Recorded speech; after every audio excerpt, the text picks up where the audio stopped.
Thanks everybody for coming on today, and I'm excited to share with you some of what I've written in this book, Healing Complex Children with Homeopathy. And I'll be talking about bits and pieces of this book, but if you want more information, then the class that Whole Health Now will be offering that will be more extended will be really helpful for me to share so much more with you. I've been practicing since 2009 after I graduated from Bastyr University, and these were the cases that came and that I really involved myself with and felt a lot of compassion and energy for and helping. They were hard cases. I started off seeing autism cases that were nonverbal, and that I had my classical training in, and the classical training got me only so far, and I really had to work to move the cases forward. And so as I worked on these cases, I took notes in an Excel spreadsheet and just continued to build up Excel spreadsheets until eventually I helped enough families that they came back to me and asked me to teach them classes. So I've been teaching classes to parents of complex kids for the last 5 years. And there was an editor from Sunset Publishing in my class that helped me put this book together. And so it really has a lot of clinical pearls in it. Angelica, I'm sorry to interject, but the bottom of your screen is covering the URL for the website where they can order the book, so they can't see that. Oh, there we go. Okay, great. Okay. So yes, you can get the book here at homeopathyforcomplexchildren.com, and there's a coupon code 20% off until June 21st, HEAL 2021. So this book is really my attempt at creating a materia medica for these kids, because what you'll see with these kids, and all of you probably have experience with, is that they have different sets of behaviors that aren't explained in materia medica. Yet parents will say, when my kid does this, it means this. When my kid is lining things up, that's when they're really streppy. When my kid is flapping, that's when they're yeasty. When my kid is spinning, that's when they're, have a mold issue. And so these are things that should be in homeopathic materia medica. And they're correlated with the clinical observations that these parents have based on labs and biomed that they're doing. And I feel like if we're treating these kids in homeopathy, we should know what those behaviors really signify. So by complex children, I just mean the whole gamut of kids these days, because actually we have a pandemic of complex kids. And Kim, we talked about that this is the true pandemic, is really the crisis that we're facing in children today. Robert F. Kennedy Jr. has said the greatest crisis that America faces today is the chronic disease epidemic in America's children, with the majority of children having a chronic disease diagnosis, 1 out of 4 kids needing special needs education in school, 1 out of 28 boys in New Jersey have an autism diagnosis. So how do we work with these kids in a way that is effective? When I first started to practice, and I still do this, is I do sensation process. So I'm loving everything that Sankaran has brought to homeopathy, and one of them is getting into the body of the child and imagining what it's like to be the child. And so since the child is nonverbal, or since the child doesn't speak much, we'll have the parent imagine what it's like to be the child, or I will imagine what it's like to be the child. So watching videos of the child or looking at a picture of the child and imagining we are them.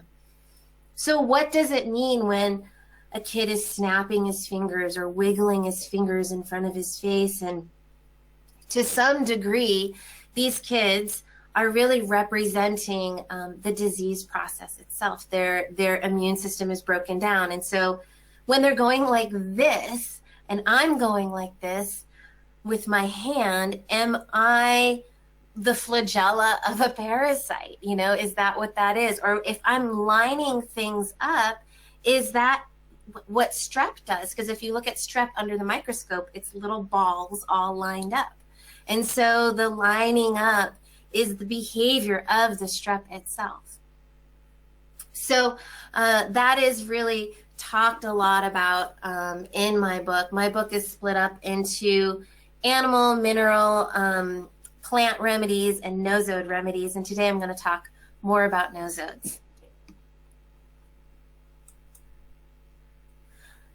So how do we view these kids from a homeopathic perspective? I think most people listening understand that we have suppressed the immune system of these kids, and kids are no longer expressing immunity on the mucous membrane level. So we don't have as much average kids who are getting a cold and then having a runny nose and a sore throat and a fever. If we do, that's great.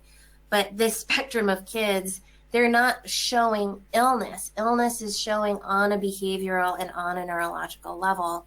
And this is rapidly accelerating in this time as we continue to suppress our immune systems. So all of these diagnoses, autism through ADHD and PANDAS and PANS, they're all on a spectrum of what I consider immune disorders. So there are some terms that will say neuroimmune or immunodeficient, but essentially we have an immune disorder. In a lot of these conditions, the immune system is attacking itself, so it's autoimmunity. And when there's an underlying Lyme infection or mold infection, oftentimes there's this autoimmune reaction. And so today I'm talking about how are we working with that autoimmunity and reversing it and bringing the child back to having a level of mucous membrane immune reaction. So what is PANDAS? Are PANDAS cute, fuzzy creatures? Yes, but it is also now a diagnostic term that stands for pediatric autoimmune neuropsychiatric disorders associated with streptococcal infections. A long term, but it's pretty self-explanatory. That basically when the child is dealing with a strep infection, instead of having a sore throat, they're having neurological reactions. And this could include behavioral issues such as obsessive compulsive disorder, which can often be a need to wash hands a lot, germophobia, a need to shut the door. This is increasing, right? We've culturally become somewhat germophobic and washing our hands all the time. And so we're seeing an increase in this streppy type behavior. A huge symptom associated with PANDAS are tic disorders. So not all cases of PANDAS will you see tics, but quite frequently they're there, and they're usually the thing that parents are most nervous about and panicky about because it's what makes the child look the most out there. So it could be like oftentimes the tics are around the throat if the strep infection is strongly present in the adenoids and in the nasopharynx. But so that could look like a swallowing tic or a breathing tic or a sound emitted from the throat or a movement of the neck. But it can also be a full body tic. It can be a full facial chorea. It could be whole arms moving up and down or jumping. And often these tics will worsen if there's exposure to strep. So there could be kids who have strep at school, or they're being treated with antibiotics, or there's some version of strep around the child and they get worse when exposed to it. Also, emotional lability, rage, oppositional personality changes. Oftentimes in a PANDAS case, what you'll see classically is a child who is perfectionistic and type A and doing really well in school, and then all of a sudden they get exposed to an infection, and instead of having the normal pathway of clearing out that infection, they become the mom's worst nightmare. And so that includes having like meltdowns if they don't get their way, screaming, yelling, throwing. And the parents who were used to having, you know, a perfectionistic, you know, perfect, so-called perfect child gets the exact opposite, and they can't perform in school, and they have cognitive regression, they have inability to write, their math deteriorates, and they can go from an A student to just failing pretty quickly. And so that can be really common with PANDAS. It's usually an abrupt onset because the body just, it's almost like the body just falls off a cliff. So other symptoms are separation anxiety, hyperactivity, abnormal movements, restlessness. And when you see these symptoms, you can automatically start to associate what remedies would be helpful, right? And so with hyperactivity and restlessness, we can start thinking about spider remedies. And same with OCD. And with a suppressed immune system, we can just think about remedies for suppression, which I will get into. Sensory abnormalities are really common if we can think about the nervous system as being overloaded and overexposed and fighting off an infection at the nervous system level. Then we're going to have sensitivity to light, sounds, noises, even hallucinations. Increased urinary frequency is common, as well as depression and developmental regression and baby talk. So baby talk, for some reason, is just associated with the child really kind of saying, hey, I'm not happy with where I'm at. I need to go back to a place that I'm comfortable within myself. And so that separation anxiety and that baby talk and that age regression is part of the body saying, I can't be pushed going forward anymore. This is too much for me. So these are some handwriting examples that I have here as well of kids writing before and after PANDAS. And then the cool thing is when we treat these cases successfully with homeopathy, it can be just as dramatic. So the dramatic kind of falling off the cliff, once we get the right remedies in place, we can have a dramatic recovery. And what I have really seen is that while these kids are type A, their moms are also type A. And when they find that homeopathy works for them, they want to learn all that they can about it, and they become homeopaths. And a lot of the moms that I've treated whose kids have PANDAS have gone and become homeopaths. And it's a cool thing to see, and it's why my approach is really one of empowerment. How can we empower the parents to understand the remedies that we're giving them? And if there's any questions, feel free to ask, because I know there's a question box here. Okay, so what is PANS? PANS is essentially the same thing as PANDAS, except it's not necessarily associated with strep infection. It's associated with any other underlying infection. So it stands for pediatric acute onset neuropsychiatric syndrome, and it includes all cases of acute onset OCD, not just those associated with strep. Often in these cases, the underlying immune issue is Lyme or Lyme co-infections, mold overgrowth, viral infections. There could be underlying parasite infections, and there could even be some sort of medical cause for the immune system failing, such as a vaccine reaction. So all of these things can kind of cascade and feed into each other, and we've got this broken immune system that we need to repair, and we see all of these layers of interrelated infections. And clearly giving a constitutional remedy is ideal, and it's what we want to do. But in a lot of these cases, antibiotics have been given, or there's been some suppression, or there's a lack of recognition of these disease processes, of these nosodes. And so if we can give those nosodes, it will really help retrain and reboot the nervous system. So PANS is essentially the same as PANDAS, but it's not specific to strep. and the same types of symptoms: anxiety, emotional instability, depression, oppositional behaviors, behavioral regression, deterioration in school performance, motor abnormalities, sleep disturbances, appetite disturbances, even anorexia. And I believe a lot of the diagnoses in the past, from Tourette's to anorexia to oppositional defiant disorder, really have at their root these immune issues, and particularly strep at the root. So standard treatment for PANDAS and to some degree PANS is long-term antibiotics. And so you might think, well, isn't it antibiotics that might have created this problem in the first place? Because in some ways we can see that strep and suppressed strep had created a deeper expression of strep in the body.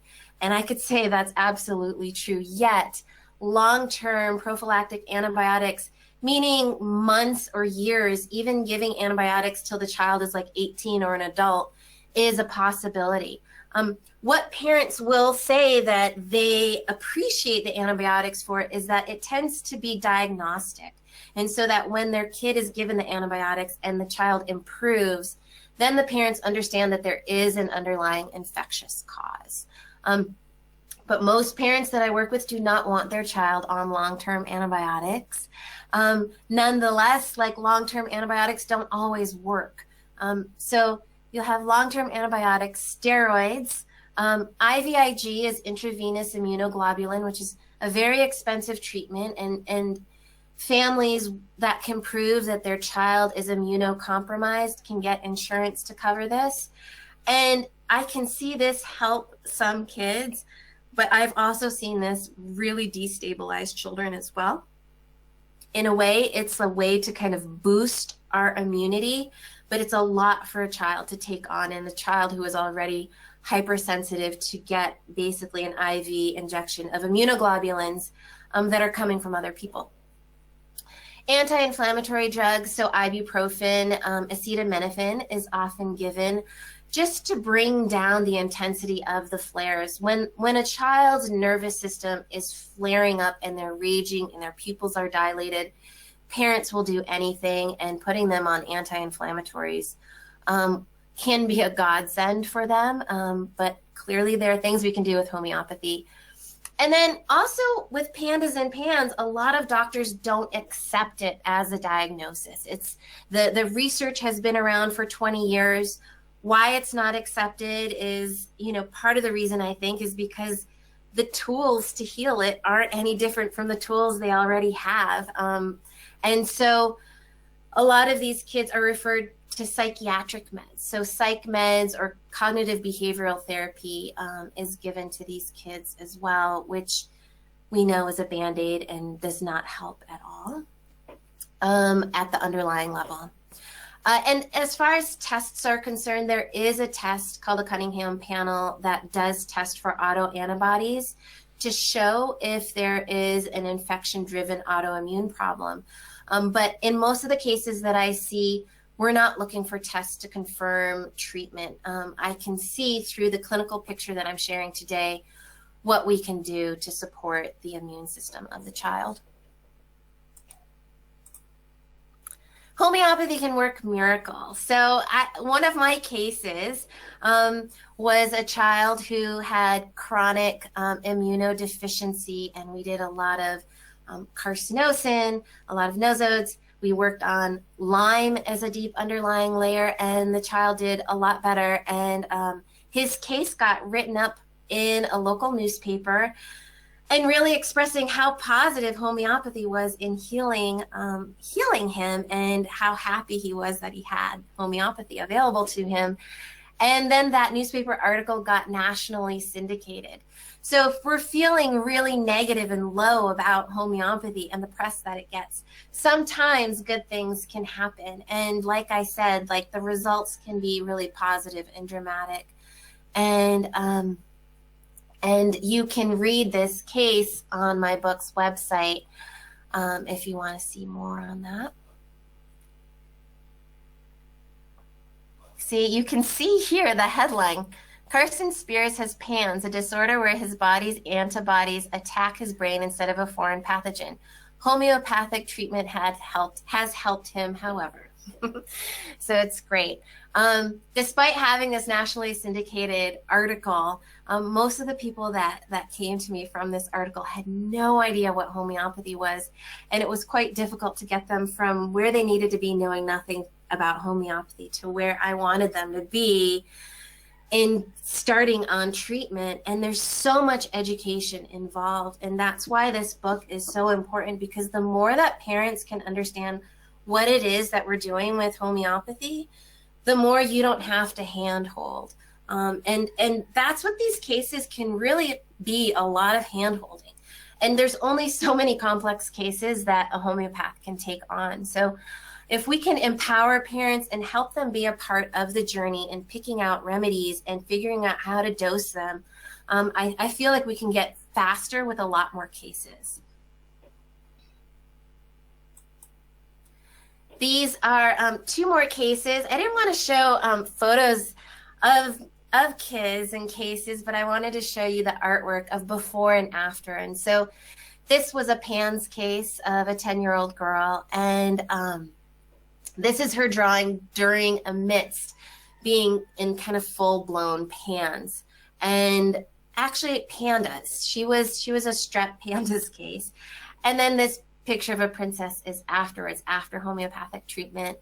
And here's another case down below of another girl.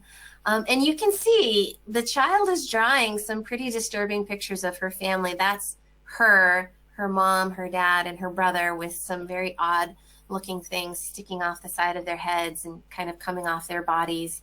And this is after homeopathic treatment. She draws a really bright, colorful fish. I want to have as many cases available as possible. And so what I started to do was record podcasts, because podcasts are popular these days and they're fun to listen to, and you don't have to have your eyes glued to a screen. And they're podcasts directly from the moms themselves, from the parents themselves, and what their experience was in healing their families. So if you want to hear more cases of PANDAS and PANS, please go to www.homeopathyhive.com/podcasts. Homeopathyhive.com is a collective of parents that I worked with who are starting to help other families and consult with them on these cases. So we're putting together more educational materials every day so that we can empower as many parents as possible. Okay, and this case up above is discussed as the China case, the Cinchona case. Okay, homeopathic strategies. My strategies are not new, but a lot of the materia medica that I have may be new to you. Constitutional remedies are key. Ones for suppression. So Ignatia, Staphysagria, Carcinosin, Anacardium, and the lac remedies. Some of you may know that lac caninum has a lot of affinity for the throat. Anacardium is an awesome and crucial remedy for especially when there is hallucinations associated with PANDAS and all these neurological reactions. These kids feel bad about themselves. The energy that they have towards themselves is, I hate myself. And so remedies where there's low self-worth and suppression of the self and clearing that is going to be helpful. So remedies that are neurologic in nature, spider remedies, zinc,um, argentum will be very useful as well. And then remedies where there's an infectious nature underlying, such as snake remedies, Sina, China, can be very helpful too. And I'm going to talk about nosodes a little bit more. And I do some tautopathy and drug clears. I'm cease trained, and I've found that to be useful. One thing that I've added into my practice is muscle testing. And so that helps me, and I'm able to do that from a distance, but that really helps me refine. I don't use it for my like larger prescription. I use it to a certain degree, to feel in intuitively and to really help me see how sensitive this child is and how can I dose them more effectively. I'm using more SAR codes recently, sometimes detox organ support with drainage. And mostly I want to empower the parents and have as many classes and as much information as possible for them. Because you do not want these patients for life. I never want patients for life, and we never want to create a situation, I feel, where the person has no idea what's going on and we are God. And as homeopaths, we are in a God complex, figuring it all out for somebody else. What we want to do is transfer to that person their own confidence in figuring out their own health. So I'm just going to talk about constitutionals and how these cases can present really quickly. And so first off, some cases of PANDAS and PANS will present to you in a real flare mode. Some of these cases literally have the brain starting to be pushed out from the bottom of their skull, which is called Chiari malformation. So it's like there's so much inflammation going on that they are in straight up, dilated pupils, fight or flight reactions. And belladonna, hyostramonium, atropinum can help. Adrenalinum can help. Aconite can help. Treating parasites is a huge piece when a child is being aggressive and acting out intensely and hitting. So SENA and all sorts of parasite type of remedies can help with that, as well as animal remedies. And then smaller seizure remedies. So in the last chapter of my book here, I have charts of remedies by categories. And I have a category of acute rage and panic, high anxiety, anger, insecure, weak immune systems, negative kids. I also have charts of seizures, tics, and twitches. And one example is the remedy jasmine or Clerodendron inerme. So when I was teaching, I was treating a case, was a little girl who was highly sensitized and highly sensory. And the mom did some research and she said that jasmine tea and wild jasmine tea really helps with kids' tics and twitches, and can we make a remedy out of it? And so I bought the plant and I let it grow and I made a remedy out of it, Clerodendron inerme. And lo and behold, that remedy calmed her tics down, and we gave it to a lot of kids with tics and twitches. So I put that in the book, and there's a lot of other remedies like it. Okay, so this is kind of the first round of a case possibly presenting with this, and if you can bring down the intensity of the rage, the next thing that you'll see is emotionality. So underneath all that rage is all the suppressed emotion. So the second level is getting all the emotion out of the way with remedies for suppressed anger, suppressed grief, all types of, whatever suppression is there. So a lot of you know these remedies, and I've touched upon them already.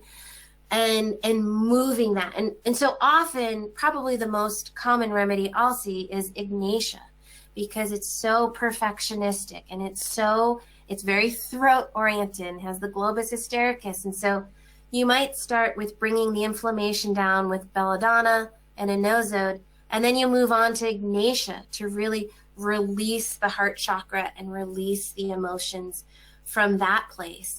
Also treating the mother, making sure that you treat the mother, because what happens when parents have a child that plummet and go into a diagnosis is the first thing that they do is shut down their emotions and get into their head.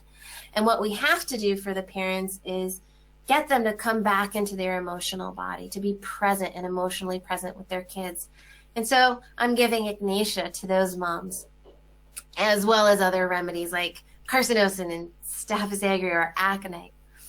And then we want to treat the OCD as well with various nervous system remedies. Spider remedies are really crucial. One thing that I've seen in spider remedies is they're great for when there's been Lyme disease and underlying Lyme, and they're also great for when there's been underlying spinal taps. So if a child has had a spinal tap in infancy, or the mom had an epidural that was really traumatic, that is an underlying etiology for spider remedies. Okay, so stage 3 is once we get the emotions to release, then we boost the immune weakness of that child.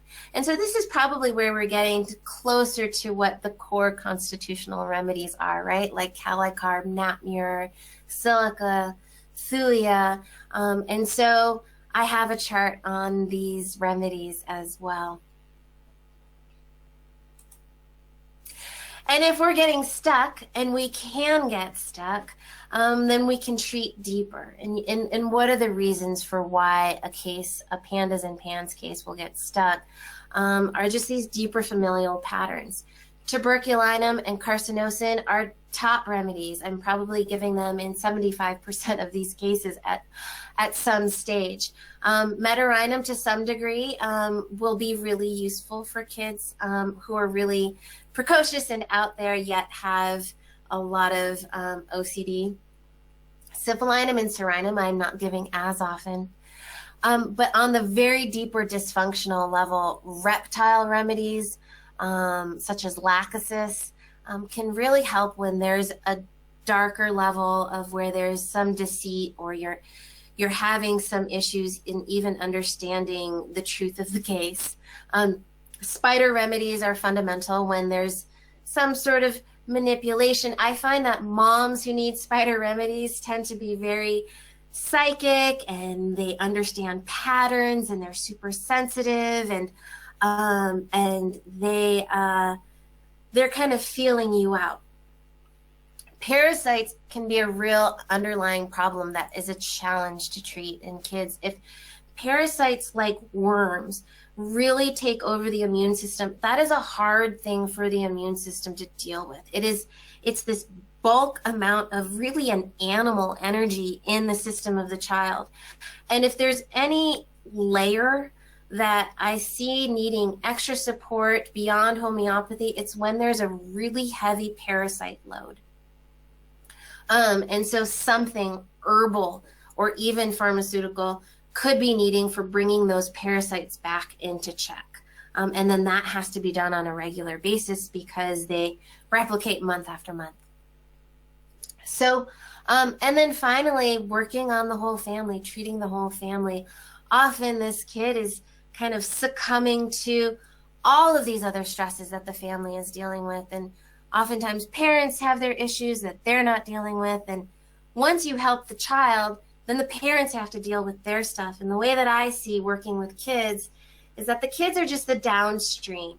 And once we clean up the downstream, then the parents realize they have to work on their stuff. And if they don't work on their stuff, it's going to cause problems. So, and then the grandparents have to work on their stuff. And so we're working on a whole stream of generation after generation. So the strep remedy,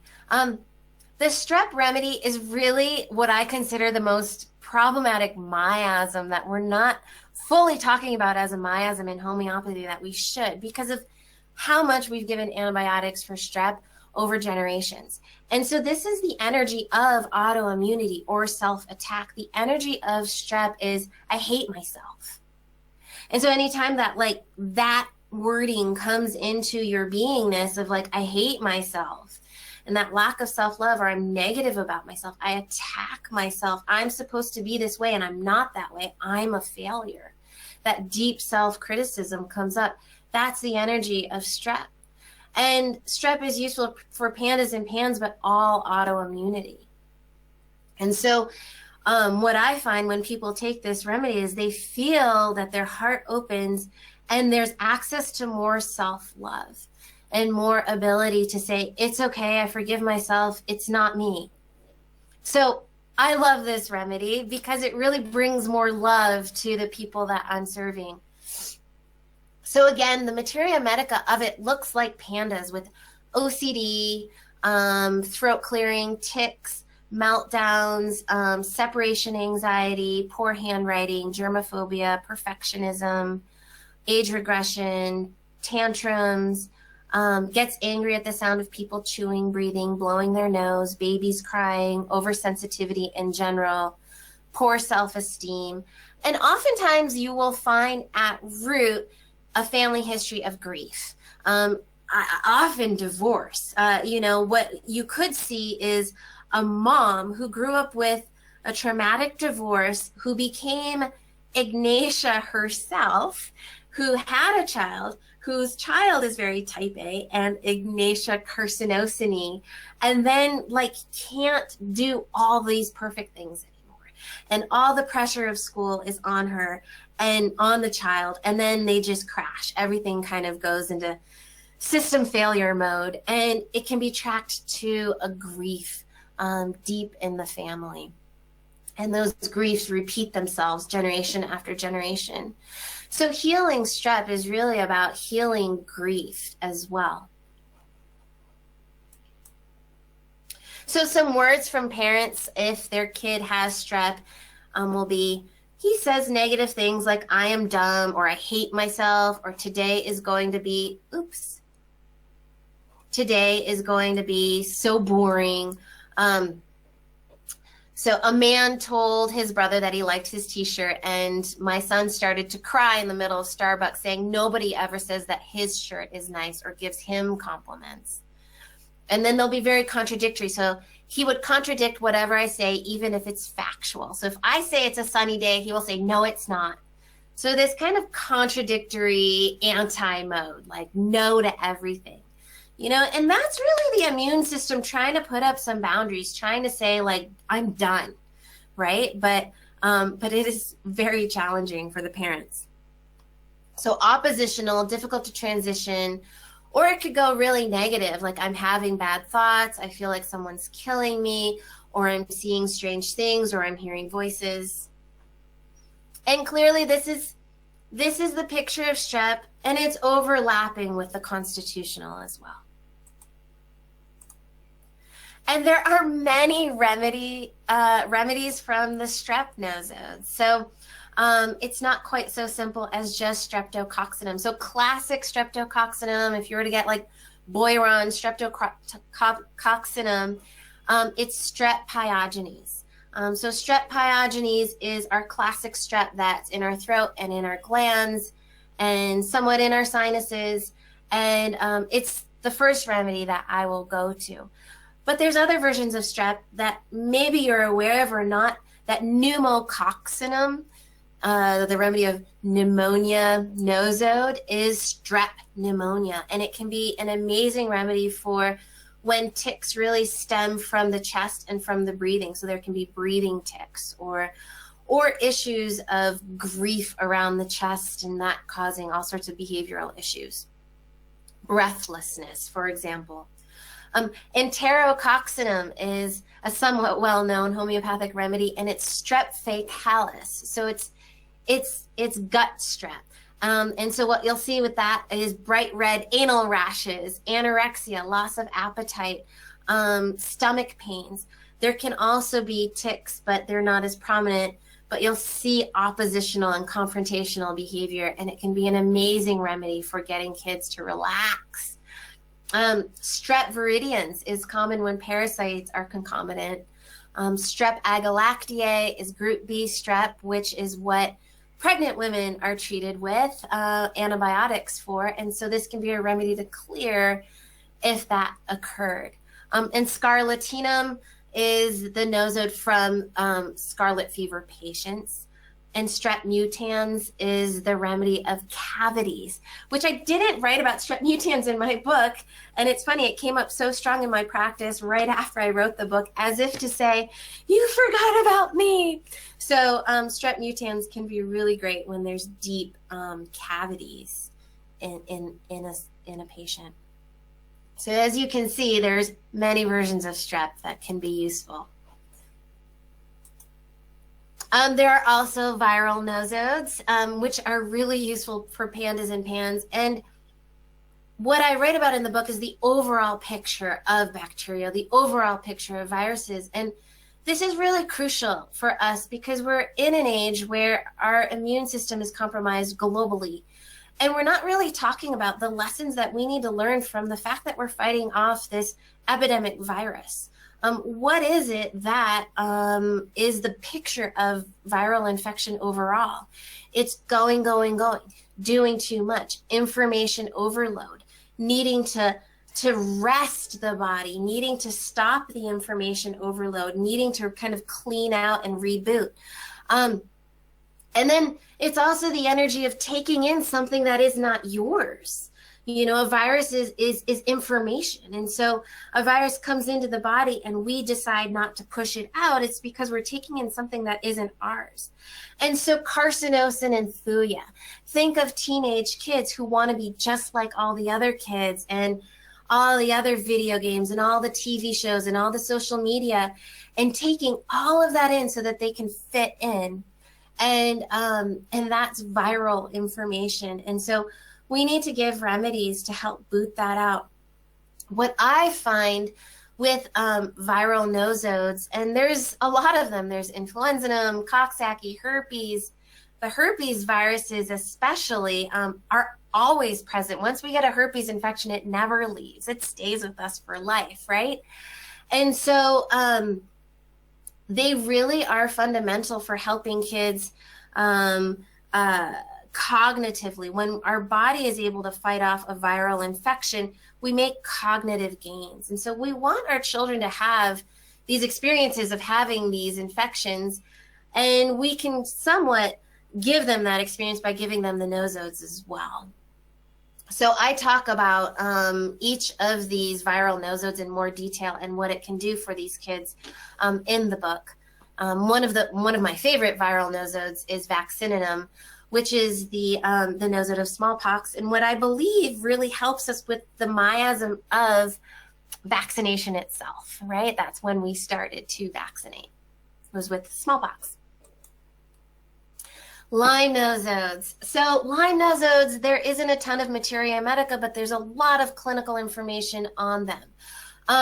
Lyme nosodes is often the deeper underlying infection after we've seemed to have cleaned up a case and the kid is reacting well. Sometimes Lyme layers come in, and what does that look like? It usually looks like joint stuff, nervous system hypersensitivity, headaches, and often something in the case shows you fear of insects or a bite or some sort of, oh my gosh, and then I had this bite two summers ago. So there's something to show you the animal vector has occurred, and that animal vector has come in and brought in a zoonotic or an animal vector infection. One of the worst zoonotic infections that you can get is Bartonella. And Bartonella is talked about a lot in the world of pandas and pans, and not as much, I find, in the world of homeopathy. And it is crucial, and I'd really like to teach a lot more about it in helping the deepest, darkest layers of these cases. Bartonella is cat scratch disease, and it goes to the brain and creates a very, very dark monster, essentially. And when parents say they feel like their kid is possessed, it's often there's a Bartonella picture in there. Bartonella has a lot of interesting physical reactions like skin striae and broken veins and bruises and spider veins. So I have cases where carcinosin and Bartonella were just the only remedies that we needed to get the kid from the worst place possible to the best place possible. Babesia is very similar to Borrelia and Rickettsia as well, but they can all be discussed. And in not just kids, but in adults in these complex cases, this autoimmunity develops because the body's trying to find what's causing the problem. It's these diseases hide, the Lyme nosodes and the parasites hide in the system. And if we can show the body what it's dealing with by giving the nosode, it can really help the body push out and get an immune reaction like a rash or a fever to really help clear it out. Lastly, isopathy. Isopathy is a simplistic tool in the sense that you're giving a remedy from the thing that caused the damage to begin with. So it's, in a way, we can all make a list of all the things that are problematic and damaging for our systems. But at the same time, it is so fundamentally effective in the right cases, and we have to feel into that intuitively. These days, they make remedies of all the specific vaccines, pharmaceutical drugs, food allergens, heavy metals, environmental toxins, EMF remedies, mold remedies, you name it, you can find that remedy. And we can give it intercurrently with the constitutional remedy to help the body manage its reaction to it. Because again, what we're seeing is an immune system that's broken or weakened or suppressed and doesn't know how to manage that toxicity. So I can give in my own example. I used to be incredibly sensitive to cat dander and to mold, and I couldn't be around it at all. And constitutional remedies helped. Tuberculinum, great.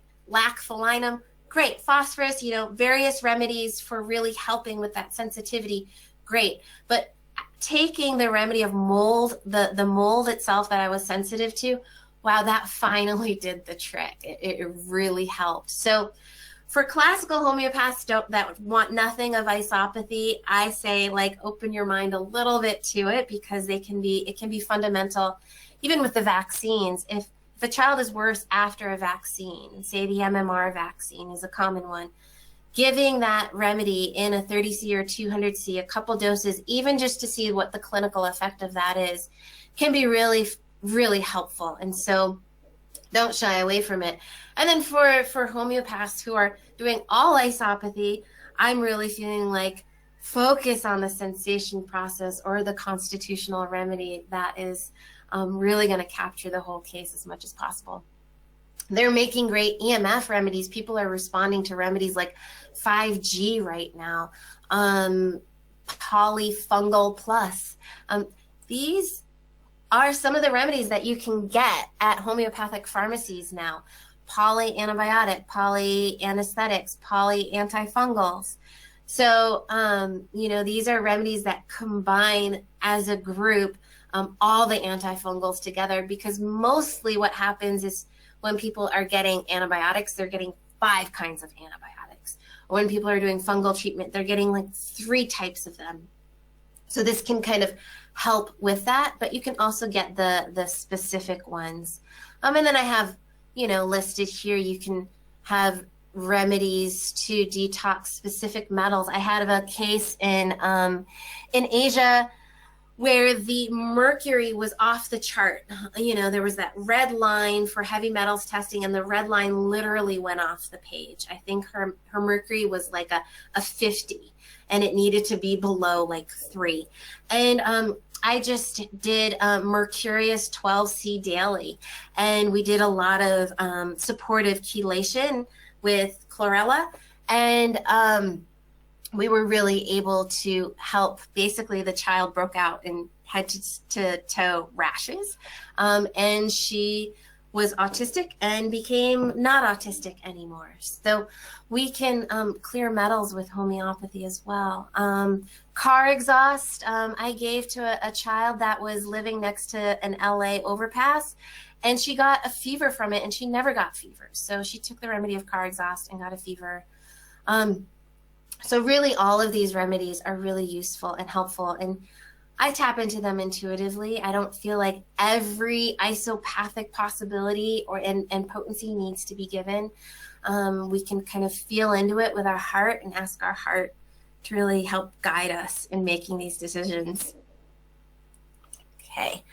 All right, finally, one of the things that I'm most proud of in my book is for each disease category, I give the lessons, the each disease presents us with a negative thought pattern that we can overcome in taking that nosode, and healing becomes this opportunity for personal growth.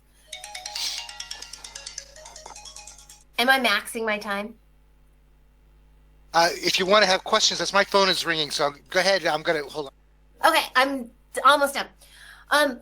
So if the feeling from strep is I'm negative about myself and I attack my sense of self, when we take the strep nosode, we come into this place of I unconditionally love myself. I don't judge myself, okay? When we have viruses that we're fighting off, it's usually because we're doing too much. When do we fight off viruses? In the winter, when we're working too hard and when we're not enjoying life and we're going and doing and obsessing. And what does a virus do is it forces us to slow down. It helps us relax. It helps us detox our whole bodies. And so for Candida, parasites, Lyme, I talk about the lessons from these infections.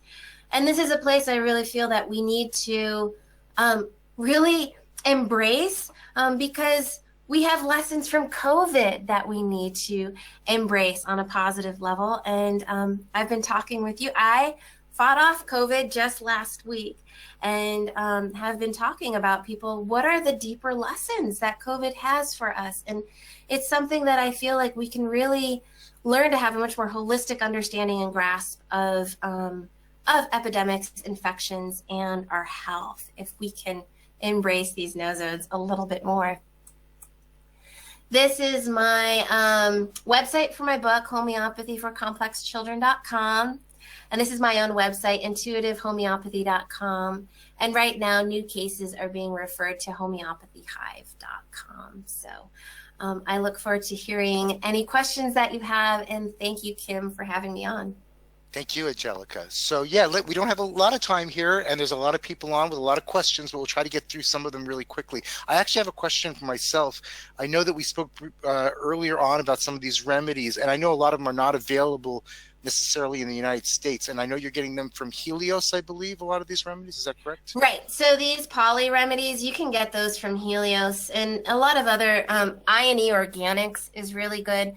Pharmacies are pretty. Well, my question is, are you having difficulty getting things from England right now with the? No, well, I'm crossing my fingers, but no. England is like one of the best places, and I'm just so grateful for Helios and all that they do. Okay, but you don't. Are they shipping remedies to people? Are you able to get them from there? Because absolutely. You are. Okay. Okay. Great. Fantastic. Okay. Yeah, they send them as vitamins. Oh, okay. Excellent. Excellent. Okay. So here's a question. This was actually sent in by email. The person says, if you have a PANDA patient and they're flaring and you feel that they're on a good remedy, for example, belladonna, hyoscyamus, stramonium, tarantula, etc., but they're still having aggressive outbursts, is there any calming support remedies that you can recommend? Either calming tissue salts, flower essences, calming herbs, low potency sedative remedies, e.g. passiflora. I find these cases difficult to manage the urgency of the parents needing something to calm things down in the moment.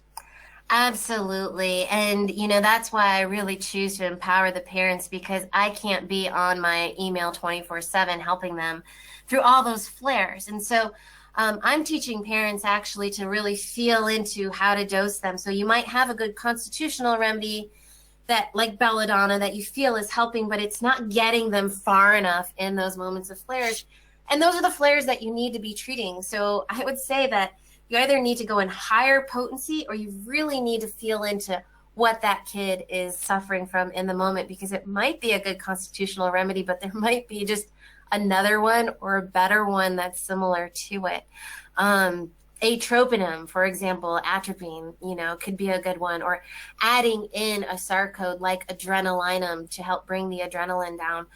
Really understanding what is causing that flare.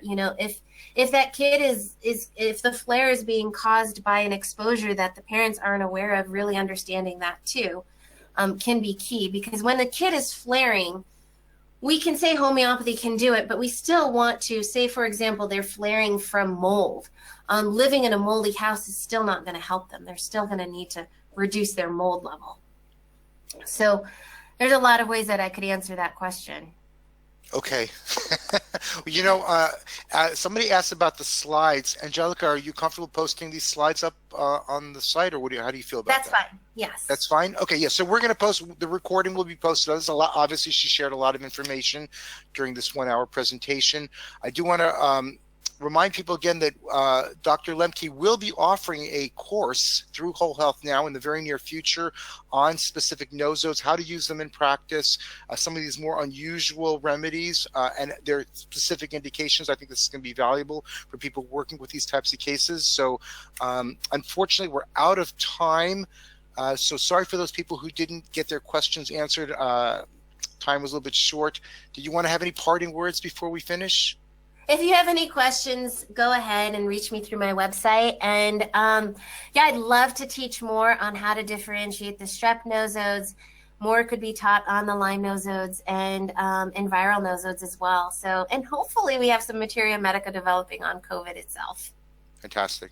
All right. Well, thank you, everybody. Hope everybody has a very good evening. Dr. Lemke, Angelica, thank you so much for your presentation. And Thank you. yeah, have a good night, everybody. Okay.